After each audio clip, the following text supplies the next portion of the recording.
weapons. Surviving in the shadows, the citizens finding safety in underground trains as Ukraine's president accuses Moscow of kidnapping children. There are Russian troops who are killing and raping people and kidnapping children, torturing people and looting. One of the Kremlin's most vocal critics, opposition leader Alexei Navalny, is sentenced to 9 more years in a maximum security prison.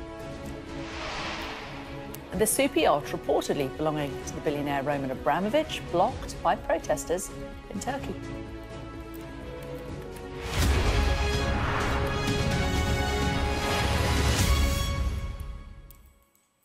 Hello, good afternoon. Officials in the besieged city of Mariupol have defiantly rejected Russian demands to lay down arms and surrender in exchange for safe passage. Moscow has intensified its efforts to bombard the strategic port city, but elsewhere, Western governments say Russia's offensive has floundered. Well, this lunchtime, Ukraine's foreign ministry is warning that more than 2,000 children have been, in their words, kidnapped from the regions of Luhansk and Donetsk. The US President Joe Biden has again said that Moscow could be considering using chemical weapons. A curfew is still in place in the capital, Kiev, until 7 a.m. local time tomorrow. And the UN's refugee agency says a total of 3.5 million people have now fled Ukraine. Sky's Charlotte Lomas has this report. One after another, the bombs fall. This time, the target is an industrial centre in Mariupol. Factories that once provided jobs, destroyed in an instant. Mariupol has been under constant fire for weeks. Homes across the city reduced to ruin. Officials say around 90% of buildings have been damaged here. The incessant fighting has forced these Ukrainian families to flee. But with nowhere to go, they line their cars along one of the city's roads. The Russian word for children clearly marked on windows, hoping this might keep them safe. But in this besieged city, it seems anything goes. Russians have attacked hospitals, schools, a theatre. These satellite pictures show the vast extent of destruction. Time is running out for people trapped inside this city, as food, water and medicine are scarce. 300,000 people in Mariupol without food. It's not the war anymore. And in the sieged city, we clearly see that Russia wants to start hunger just to enforce its diplomatic position on the diplomatic processes. And that Russia does. And there could be a further threat. Chechen soldiers have released this video claiming they are in Mariupol and have joined the fight. The location or date of this footage couldn't be verified, but the Chechens want to show they're standing strong with Russia. Ukraine's leader remains defiant, but is yet again calling for help from Europe. Speaking to the Italian parliament this time, Zelensky warned the Russian advance won't stop at Ukraine. We are now on the brink of survival. Ukraine for Russian troops is the gateway into Europe, where they want to break in, but this barbarism must be stopped. You know who brought this war to Ukraine. Those who are supporting this war, all of them are using Italy as a place for holidays. So please don't be a holiday resort to murderers. In Turkey, it definitely hasn't been a warm welcome for associates of Putin. Protesters here boarding a motorboat and trying to block Roman Abramovich's super yacht from docking in Bodrum. There's no stopping the thousands of ordinary Ukrainians crossing the border into Europe, though. Every day, more people come, with only their most precious belongings, not knowing what's in store, just thankful they've escaped. Charlotte Lomas, Sky News. Sky's Nick Martin joins us live from the port city of Odessa. And Nick, what is the latest where you are? Well, yesterday we saw some shelling, the first shelling coming from Russian warships that have been out in the Black Sea for a few weeks now. About 6 shells came in land, hitting an apartment block and several other buildings. The Ukrainian military responded by saying that it was trying to terrorize the population of Odessa, but also trying to figure out the weaknesses in the Odessan defense system, which apparently is pretty good here. There had been some rockets fired in over the last week, but we're told that they had been intercepted. So in Odessa, it's a sort of normal scene, really. People going about their business, whilst at the same time the city is pretty well defended. It is a different story, of course, further east from here in Mykolaiv and, of course, Mariupol, those other port cities that are under pretty sustained attack now. The UK Defence Intelligence Service says that although there is heavy fighting in Mariupol, the Russian advance is being held back. And that is perhaps one of the reasons why we haven't seen an offensive on Odessa yet. The sort of pieces that would have to come into play for that to happen, we're told, would be more of an advance from the north through Kyiv and more of an advance through Mariupol and Mykolaiv from the east before perhaps the Russian Navy on the coast here might feel confident that an assault on Odessa, which is a key target in any event, would begin to happen. We've heard from the president of Ukraine, Volodymyr Zelensky, today, who's made some very serious claims about how the Russians are treating adults and children. He is claiming that thousands of children have been abducted as part of this war. This is what he had to say today. There are Russian troops who are killing and raping people and kidnapping children, torturing people and looting. They take our property back to Russia on trucks. This is what Nazis did during the war when they occupied other countries.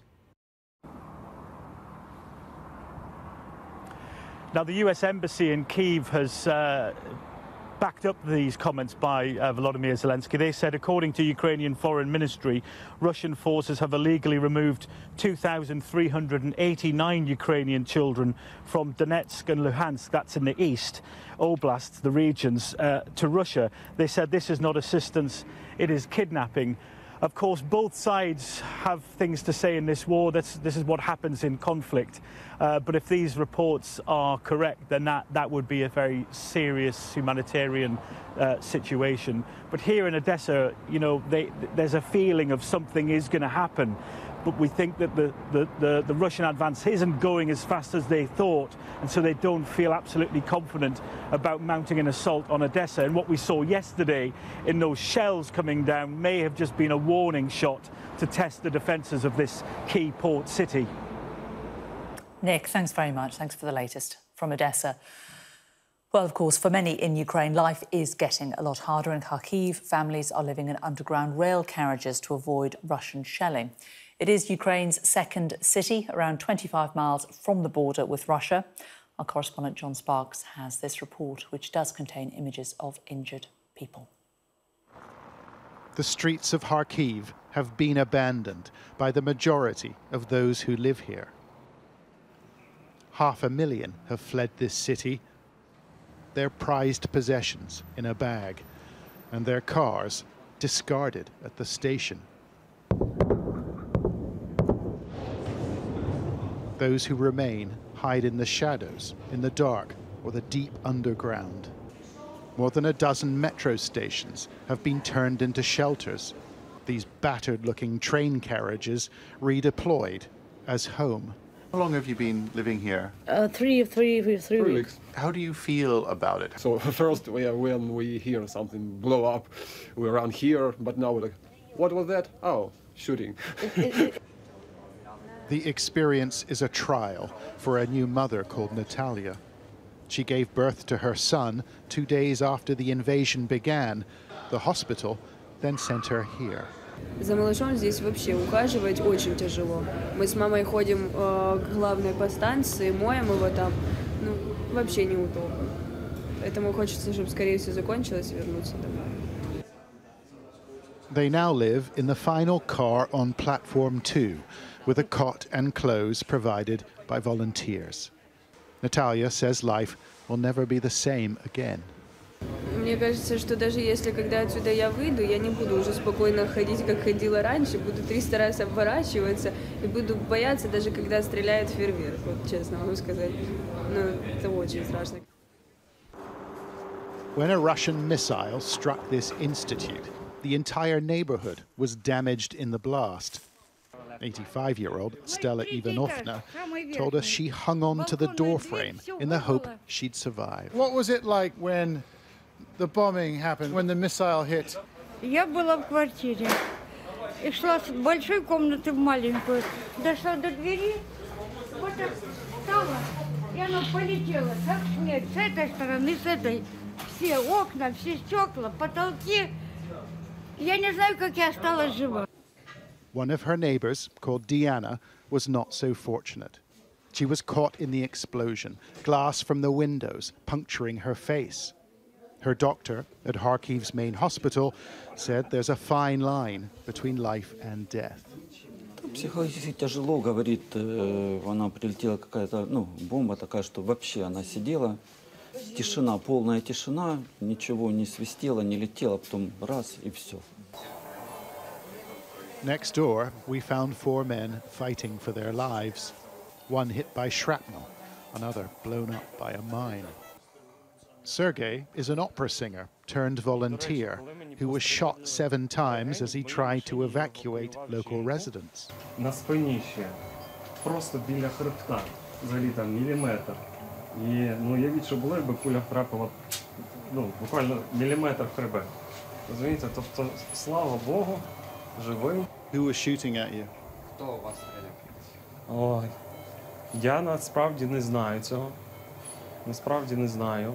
Але я дуже радий, що я здоровий, бо це ніч, і в Харкові вночі відбувається все, що завгодно просто.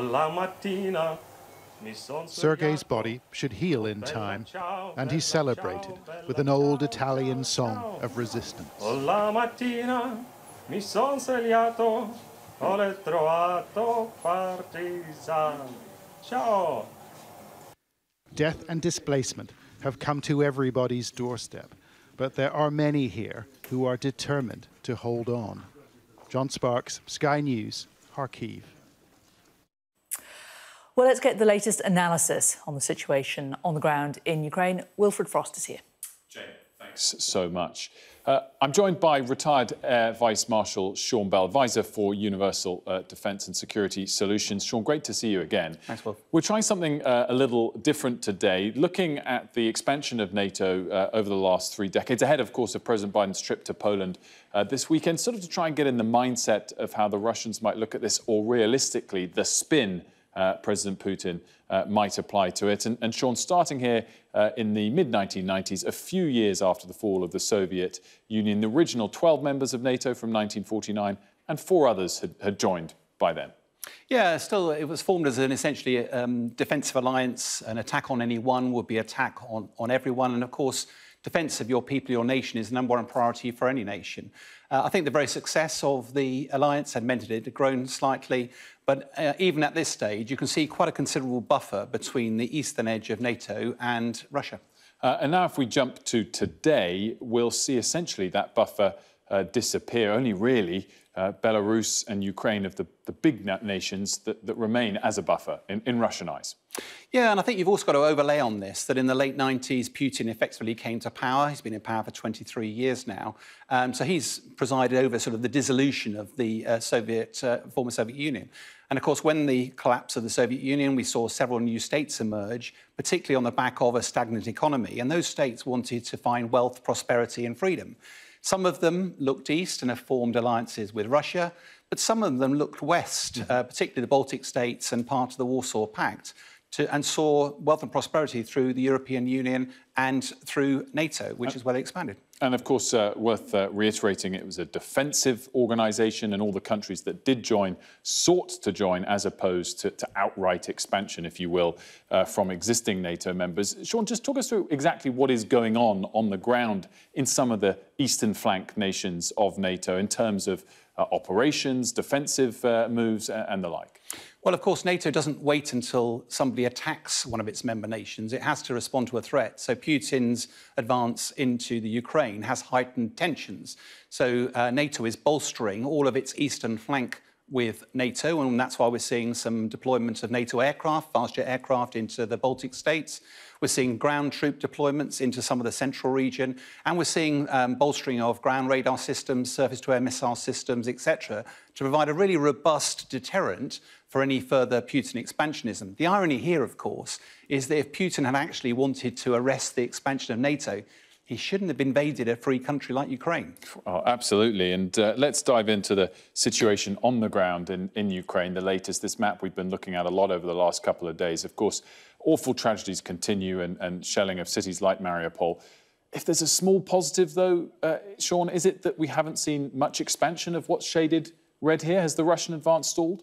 It's very difficult. The word stall implies a sense of hope. I think certainly the Ukrainian resistance, both military and civilian, around Mariupol has undoubtedly caused Putin to pause. And undoubtedly, if he's having that difficulty in Mariupol, he'll have a much more difficult time up in Kiev. I think part of this is also a huge testament to the bravery and the tenacity of the Ukrainian forces. And we're even seeing signs now that they're fighting back, that they're seizing the initiative, seizing back ground that Russia had taken, which is causing all sorts of problems for Russian resupply.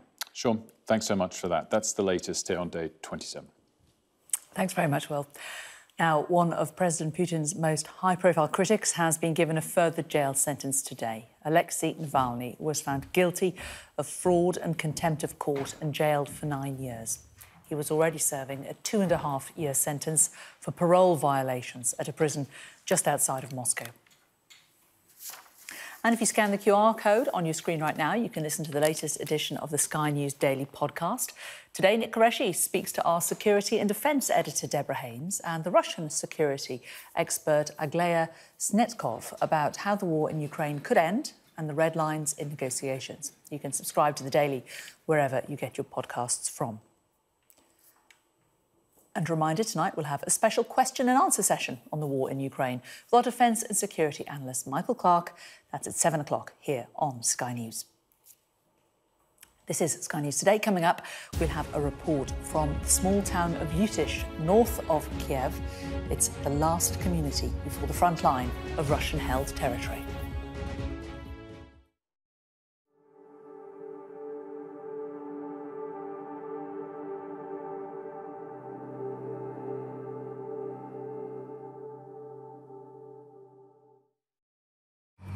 The surge in prices is squeezing all our finances. With rising fuel costs, inflation, and higher food bills, the cost of living is going up and up. How will the Chancellor's spring statement help reduce the cost of living crisis? The spring statement on Sky News.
Ukraine's capital, Kiev, has faced a daily barrage of air and artillery attacks.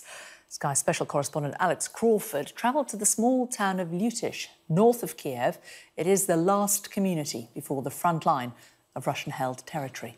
From there, she sent this report. The capital's northern suburbs are under attack. The skyline's increasingly clouded after rocket strikes. The Russian military's trying to push closer into the city, but they've got to get through 3 small communities in between. We're rushed through checkpoints. The shells land here without warning, causing fires which rip through this forested area. And in Lutish, they know they're the ones now holding the line against the Russians. So they're digging trenches and bolstering their positions. The community's already been hit several times. The attacks have left yet more people without homes. And workplaces and businesses have been left shattered. But the main supermarket is still operating, despite being shelled earlier. The staff are just wiping down their supplies and carrying on regardless. We even know how to protect ourselves if something is incoming, she says. We lie down and cover our heads. A lot of the fridges and storage areas are damaged. The constant volley of attacks has seen half the town empty. The other half can't understand why this is happening. They've attacked our houses, our schools, our shops, she said. They're hurting us too much. For what? Please, someone explain. Nadia shows us the crater that's been left in her back garden. Parts of the rocket still visible. God loves me, she says. I can't believe I'm alive. Inside her house, she shows us how almost every room is affected, with the ceiling down and windows shattered. She lives alone with her 81-year-old mother, who's clearly unsettled. Granny was born during the Second World War, Nadia explains about her mother. Now she has to survive another. Her mother and her have been here all their lives. Leaving is inconceivable. And for those who've lived through this all before, the war has awful echoes. It's terrible, terrible, Granny says. Her daughter interrupts. Children are dying, women are dying, she says. This isn't just war, this is destroying. This is genocide of the people. They're just killing us to eliminate us. They want to remove us from the surface of the land. So they see their defence of these northern suburbs as critical. And the sounds of Russians nearby seems constant whilst we're here. They're Nazis, he says. And there's another attack. He waits to hear if it's landing close by. He was a swimming coach a few weeks ago.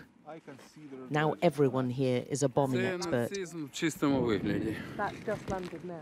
The man taking us into their bunker was a TV producer, now part of the army keeping the foreign troops outside the capital. How will they be able to get inside Kyiv, do you think? No, they cannot capture Kyiv, he says. They can try to surround it, but if they try to enter, they'll face very heavy resistance. And helping them is Leon from Chichester, who came to Kyiv on his motorbike and went straight to the front line. And I thought to myself, how could I not do something about this? How can I not go out there and help? Especially seeing the war crimes being committed on civilian populations, I just thought, no, I can't sit by and let this happen. He's standing shoulder to shoulder with the Ukrainian volunteers, helping out as a medic and now defending Kyiv. They've got mannequins at the entrance of Lutish to try to confuse any Russian snipers. The residents inside here know this could be a long, drawn-out and bloody war. Alex Crawford, Sky News, in the northern outskirts of Kyiv. Let's get a look at the weather. The next few days, mostly fine, with long clear spells bringing warm days and chilly nights. It'll be warmer than yesterday for most this afternoon, with a high of 20 Celsius, 68 Fahrenheit possible somewhere in the south. An onshore breeze will keep it cooler near some coasts, mainly in the northeast and the southwest. It'll be largely dry with good sunny spells, but a few heavy showers are also possible. The Midlands and Ireland look most at risk, but the odd one can't be ruled out over northern England and southern Scotland too. Those showers will soon fade to leave a dry and clear night, with a patchy frost developing in the countryside. Summer fog too, mostly for the northeast of England. Tomorrow looks dry for most, with plenty of sunshine, once that early fog burns back to the coast, but eastern parts may catch the odd shower. It'll turn out warm again, but some coastal areas will be rather cool, especially in the south. Thursday will be similar, but not quite as warm. Spring has sprung. You're watching Sky News. Coming up, what effect will the war in Ukraine have on the Chancellor's spring statement? We'll discuss that next.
The war in Ukraine is expected to have a huge impact on the Chancellor's spring statement tomorrow. The impact of sanctions and rising prices are going to, of course, have a significant impact on the Treasury. Joining me now, Deputy Chairman of the Centre for Economics and Business Research, Douglas McWilliams.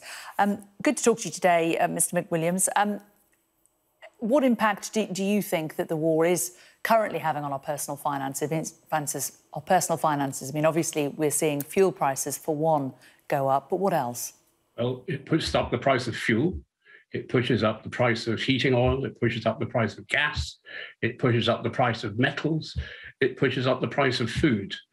And of course, there's not just an immediate effect, as we're seeing with the fuel pumps, but there will be effects that work their way through over the next 5 or 6 months as the cost of higher transport and so on feeds their way through into everything that we buy. And as ever, it is the poorest in society who disproportionately will pay more for this, won't it? Yeah, it's not always the case that the poorest pay more, but in this particular case it is. This is because the poor pay roughly twice as much for their energy.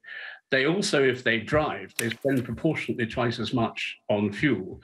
And of course, the poor spend a much higher proportion of their income on food as well. So these three things that are particularly hit by this are things that really do hit the poor. So the Chancellor is going to have to do something tomorrow to try and alleviate that problem. So what are his options? What could he do? They're all to do with tax. He could reverse some of the decisions he's made already, raising the national insurance contribution, which comes in April. He could unfreeze the personal allowances. But I think he probably has to start with the things that affect the poorest people. And of course, the most direct way of putting money into the poorest people's hands is to raise universal credit. I think he really has to do that first before he does anything else. And do you think it's likely that he will? I think it's fairly likely. He's going to have to do something to help the poorest people. Then there are a series of other options. He can reduce the duty on fuel prices. He can have a temporary reduction in VAT. He can subsidize the energy cap. There are some difficulties, though, with subsidizing things like energy usage. I know he probably will have to do some of it. But of course, one of the signals that we're getting from this is we ought to be reducing our dependence on high-cost energy. And unless you let the costs go through to some extent, unless you allow a bit of the pain to emerge, it's hard to send the signal to people that they ought to be reducing their usage. That's interesting, is that they sort of almost need to feel the pinch themselves and moderate their behaviour before you then offer incentives to do it more long-term. It's a tough one, isn't it? Because if you help people, you remove the incentive to change. But unless you help people, I think the squeeze on living standards, we've calculated it will be 6.2% over the 2 years, this year and next year. That is unprecedented in peacetime. And I don't think that any government could get away without doing something about it.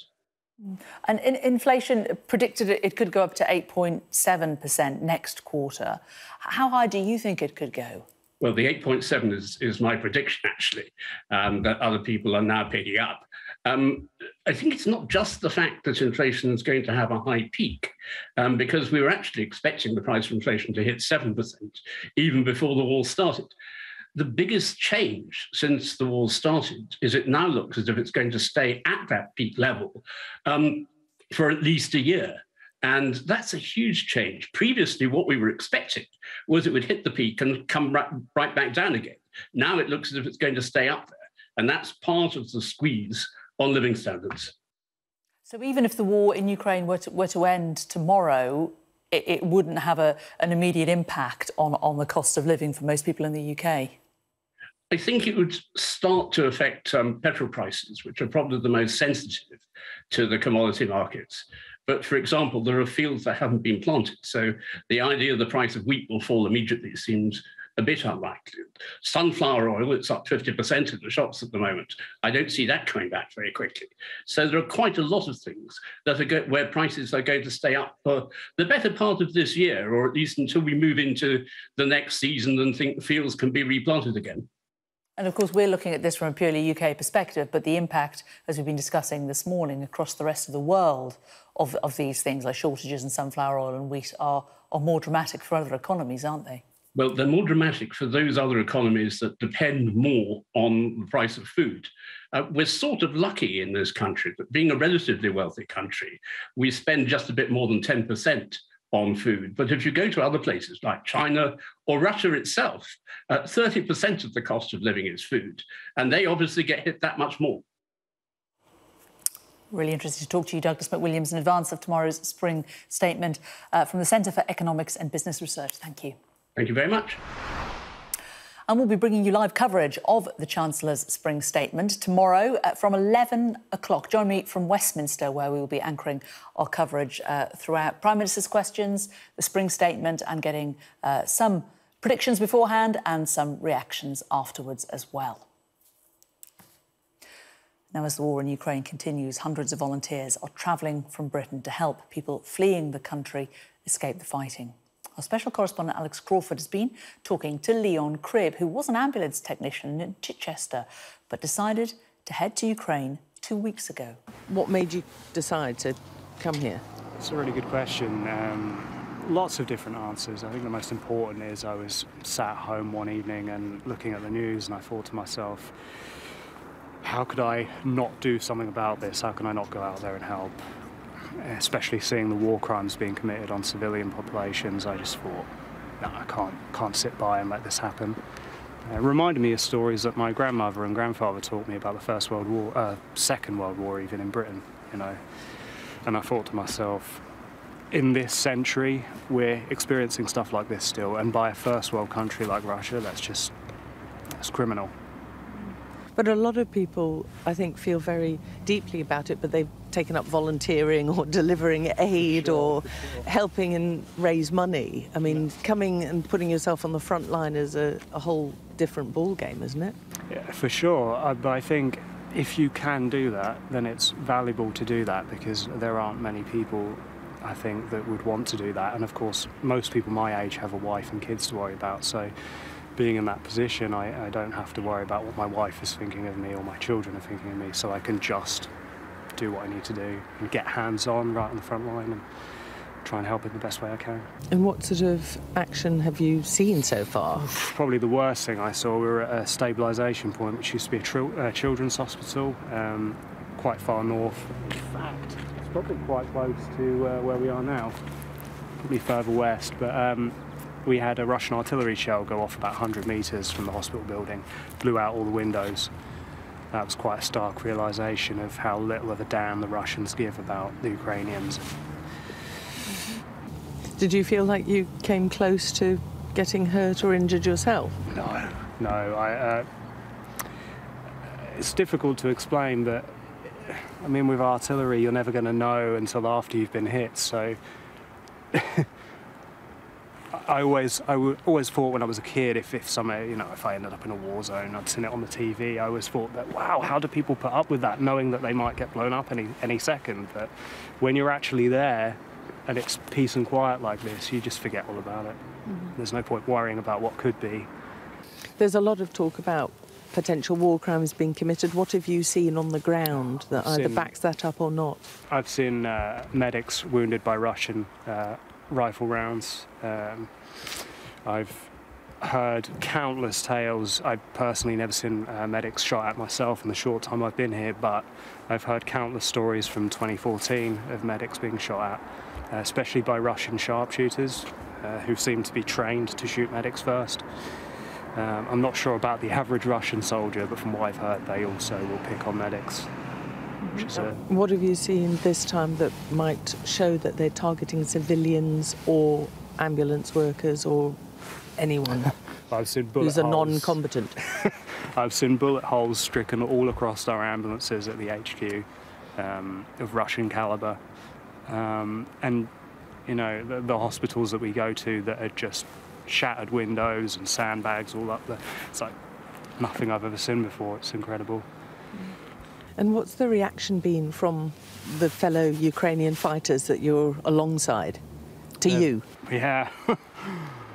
They're really glad to have us here in any way possible, and never underestimate the value of just being there and having our flag on your arm, because that means the world to them, because they know that we're sending them weapons and we're sending them vehicles, trying to help out passively as much as we can, but just being there in person, it keeps their mind at ease, knowing that the whole world stands with them.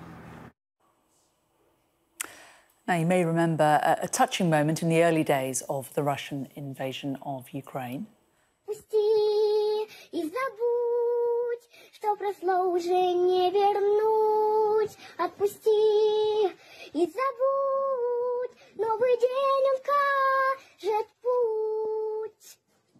Bravo, bravo! 7-year-old Emilia Anisovich, who captured many hearts when she sang Let It Go from the movie Frozen in Ukrainian in her bomb shelter. Well, look at her now.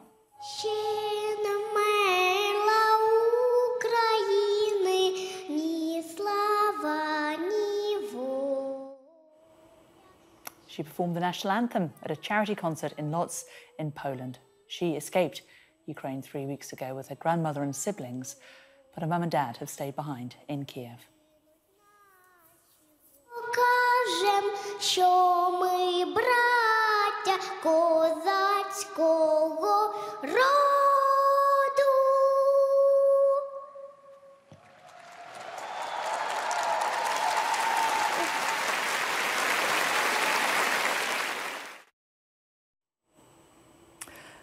Prince William has expressed his solidarity with people in Ukraine. He was speaking on a visit to Belize during his tour of the Caribbean. Well, this report from Sky's royal correspondent Rhiannon Mills does contain flash photography. The last royal to come to the ruins at Cahill Pech was the Queen. In her Platinum Jubilee year, her grandson and granddaughter-in-law were the ones delivering her warm wishes. Long live the Queen. Que viva la reina. William used the moment to recall his grandmother's words of praise for Belize in 1994, to then condemn the horrors taking place in Ukraine. She said, "I am proud to associate myself with your determination that social justice and personal freedom should flourish under the rule of law. It is always dangerous, however, to be complacent and to assume that democratic values will look after themselves. Vigilance in protecting them is needed. Sadly, elsewhere in the world, that vigilance is being tested today in Ukraine. Belize has joined many others in condemning the invasion and standing up for the principles of international law, peace, and security. Today we think of those struggling in Ukraine, and we stand with them in solidarity." It was a reminder these tours aren't all about sightseeing after their morning among the Mayan ruins at Caracol. The couple standing on the Sky Palace, still the largest man-made structure in Belize, was the picture, until they were joined by some of us. These pictures are priceless for the people of Belize. A tour brings immense global attention, and a stage the royal couple know they can also personally use to deliver the messages that matter so much to them. Rhiannon Mills, Sky News in Belize. This is Sky News Today. Coming up, a review of the unsolved murder of Daniel Morgan concludes the Met's approach to tackling corruption is not fit for purpose. We're going to talk to the report's author shortly.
I'm Adam Parsons. I'm Sky's Europe correspondent based here in Brussels. More flares going off, a volley of rocks, cobbles have been pulled up out and are being used as missiles to hurl at these police. We take you to the heart of stories that shape our world.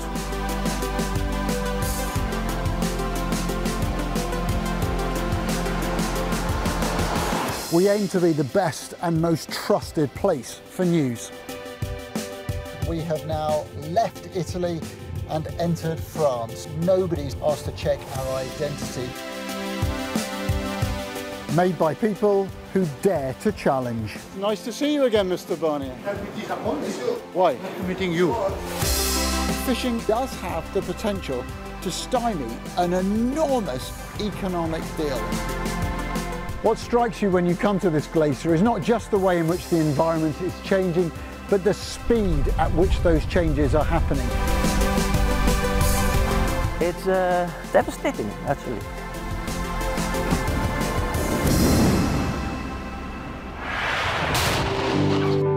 A lot of action going on. I'm Alex Crawford and I'm Sky's special correspondent based in Istanbul. This is what makes the job so fantastic.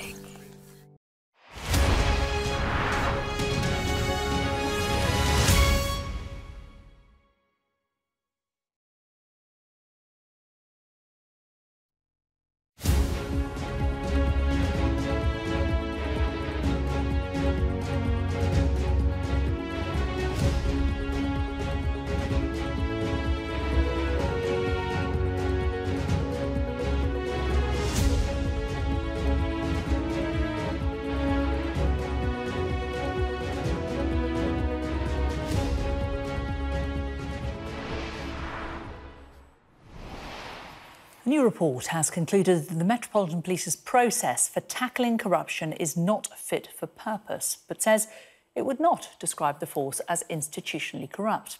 It follows the murder of Daniel Morgan, the private investigator whose death 35 years ago remains unsolved. While the Metropolitan Police have released a statement in response to the report, it says there is clearly much more work to do when it comes to tackling corruption in its widest sense. We are absolutely committed to this. We are deeply concerned at the criticisms in the report on our approach to countering corruption and are urgently reviewing our systems and processes. The Police Inspectorate said it would not describe the Met as institutionally corrupt, and there was no evidence of deliberate or coordinated attempts to frustrate the Daniel Morgan Independent Panel. We welcome this. Well, let's talk to the report author, Matt Parr. Good to talk to you today. The Independent report last summer did conclude that the Met was institutionally racist and that the Met had put up a huge number of barriers to their report. Why did you not find it to be institutionally corrupt? Well, good afternoon.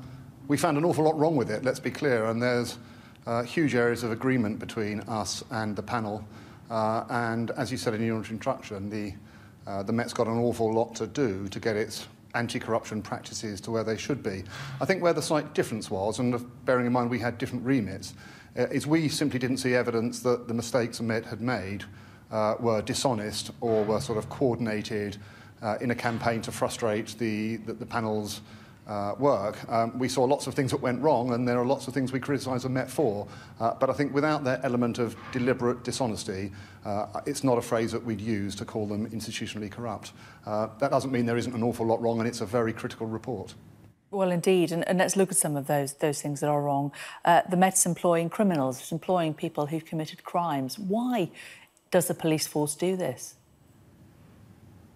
Well, I think every case should be judged on its merits. There might be occasions where someone who's had some sort of transgression a few years beforehand, relatively minor, should be allowed to become a police officer.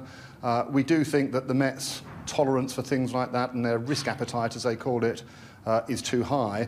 But where we're more concerned is if you are going to take somebody like that in, and there might be reasons to do so, it's a higher risk, and therefore you ought to monitor it carefully and they ought to supervise them more carefully. And there's not enough evidence of that going on. And in fact, all sorts of degrees of supervision of people who have associations with criminals or have got a checkered past are nowhere near they ought to be. I mean, why is this happening, that these people are not then being monitored once they're into the force? I mean, like you, I sort of look at it and wonder how on earth, after 35 years of criticism over Daniel Morgan, the way they handled the initial investigation, the subsequent investigations, the failures in court, in which police corruption was a very major factor, we find it bewildering that no one seems to have said, this is something that we can't put up with, we've got to get it right, we've got to be absolutely sure over this. Now, doing all the things that we've recommended 20 areas for improvement, doing all those things doesn't guarantee that you never get any corruption in a force, but I think it's the minimum that the public would expect is that the Met should be doing all it can to minimise that, and at the moment it just isn't. So, you know, essentially it almost seems that what you're finding is that there isn't sort of an institutional conspiracy to be corrupt, but there is corruption just by the fault of almost indifference.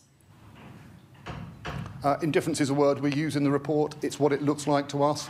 I'm sure the Met will say differently, but there were low standards in the way they looked after property, which again was a feature with the exhibits of the Daniel Morgan case. There were poor standards in the way they supervise people. Some of their policies are not in accordance with what the national guidance says. And there were just, people not doing the right things to minimise the risk of corruption almost across the board. Now, there were some pockets of real excellence. So one of the things we congratulate the Met for is that they had a big vetting backlog. They had 16,000 people unvetted 3 or 4 years ago, and they've pretty much eradicated that. And the real high-profile, serious cases, they investigate those really well. But it's all the other things that they ought to do to make sure the wrong people don't join the Met, and if they do, to make sure that they're found out and they can't get away with corrupt behaviour. It's all those little things that they ought to be doing that on their own don't look as important, but in sum, they present a picture for us of a force that doesn't really take it as seriously as it should, especially after what's gone wrong in the Daniel Morgan case. Indeed. What do you think it says about an organisation that they're not keeping track of warrant cards and has access codes for security things etched on doors? Yeah, I mean, it says something about the culture of the organisation, doesn't it? I mean, we've all seen these dreadful cases where misogyny, sexism, racism has blackened the Met's reputation. But I think, as an organisation, you look at culture wider than that. It's how people behave when no one's looking. It's surely the first person to see that there's this security breach should pick it up and correct it. Surely everybody should know that if there's somebody who's got a declarable association with somebody who happens to be related to someone who's an active criminal, that should be supervised and people should be aware, and they're just not. So I think it speaks of an organisation that hasn't really got a grip on this particularly important part of police culture and practice. Very interesting to talk to you. Thanks very much for joining us there. Matt Parr, HM Inspector of Constabulary, carried out this report into the Daniel Morgan case. Now, police in Merseyside have named a toddler who died after being attacked by a dog as 17-month-old Bella Ray Birch. Sky's Becky Cottrell has the latest. Bella Ray Birch was attacked in her home here yesterday.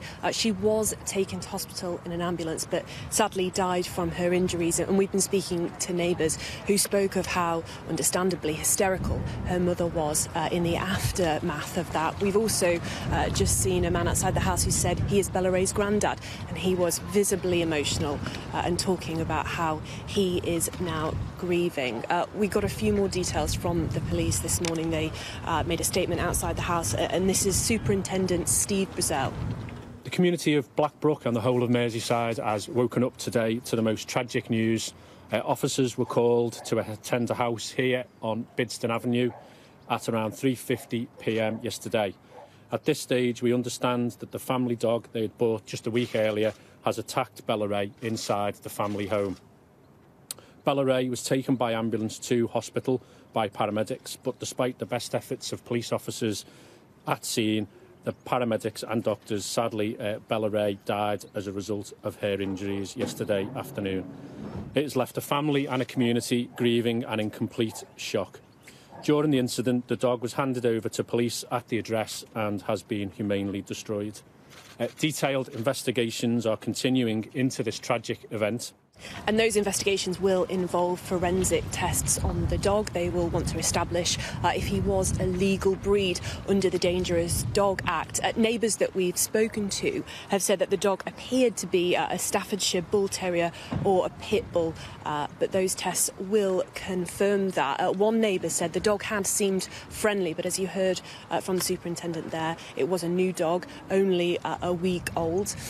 One of the most moving interviews with a neighbour that we spoke to on the estate was a woman named Jordan. She is due to go to university to train to be a paramedic, and she actually helped out before the paramedics arrived. She performed CPR on Bella Ray for 30 seconds, and this is what she told us. I just heard scream. We pulled up from the school, heard screaming, and just ran over and tried to help. That's it. It's numb. I don't know. It's just I don't know how to feel. She, like others that we spoke to here, are visibly traumatised. This is a devastating incident. It's unimaginable what the family are going through, but also here in the community, a deep sense of sadness. Becky Cottrell there. Let's get a look now at the weather. Well, the next few days are going to be mostly fine, with long clear spells bringing warm days and chilly nights. It'll be warmer than yesterday for most of us this afternoon, with a high of 20 Celsius, 68 Fahrenheit in the southeast of England and also in northwest Wales. An onshore breeze will keep it cooler near some coasts, mainly in the northeast and the southwest. It'll be largely dry with good sunny spells, but a few heavy showers are possible. The Midlands and Ireland look most at risk. The odd shower can't be ruled out over northern England and southern Scotland. The showers will soon fade to leave a dry and clear night with a patchy frost developing in the countryside.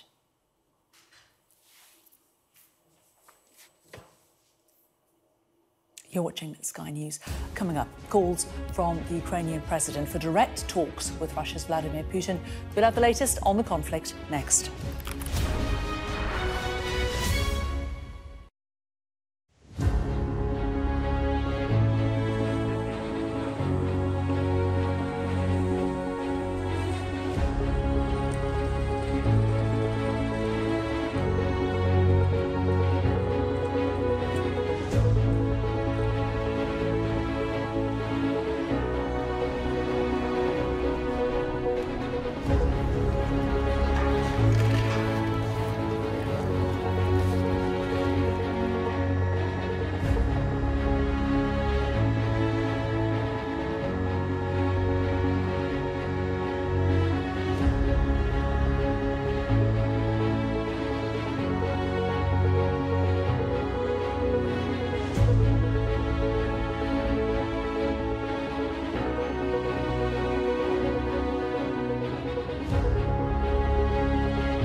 Hello, it's 2 o'clock. You're watching the Sarah Jane Mee Show. Coming up today, Ukraine's president warns his country is clinging on to survival as Russia's bombardment of Mariupol continues.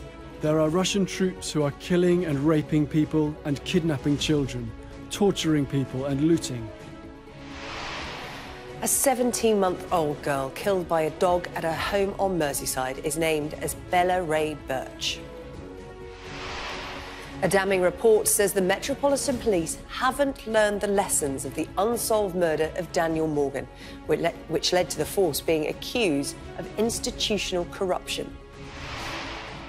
No sign of survivors as search teams comb the site of a plane crash in China.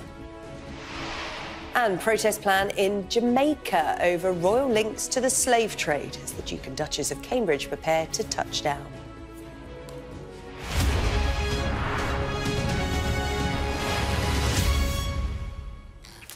Hello, good afternoon. Ukraine's president today says his country is clinging on to survival as the Russian military continues to bombard Ukraine.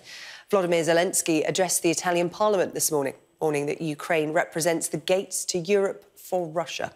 The southern city of Mariupol continues to take the brunt of Russia's attacks after Ukrainian forces refused to surrender.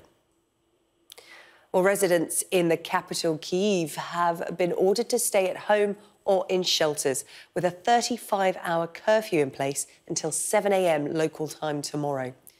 More than 3.5 million have now fled the country, with 6.5 million people displaced within Ukraine. US President Joe Biden, who is to travel to Brussels, has warned American companies they are likely to be targeted by Russian cyber attacks. And Ukraine's president has said that Russia has been looting and kidnapping children. Charlotte Lomas has this report. One after another, the bombs fall. This time, the target is an industrial centre in Mariupol. Factories that once provided jobs, destroyed in an instant. Mariupol has been under constant fire for weeks. Homes across the city reduced to ruin. Officials say around 90% of buildings have been damaged here. The incessant fighting has forced these Ukrainian families to flee. But with nowhere to go, they line their cars along one of the city's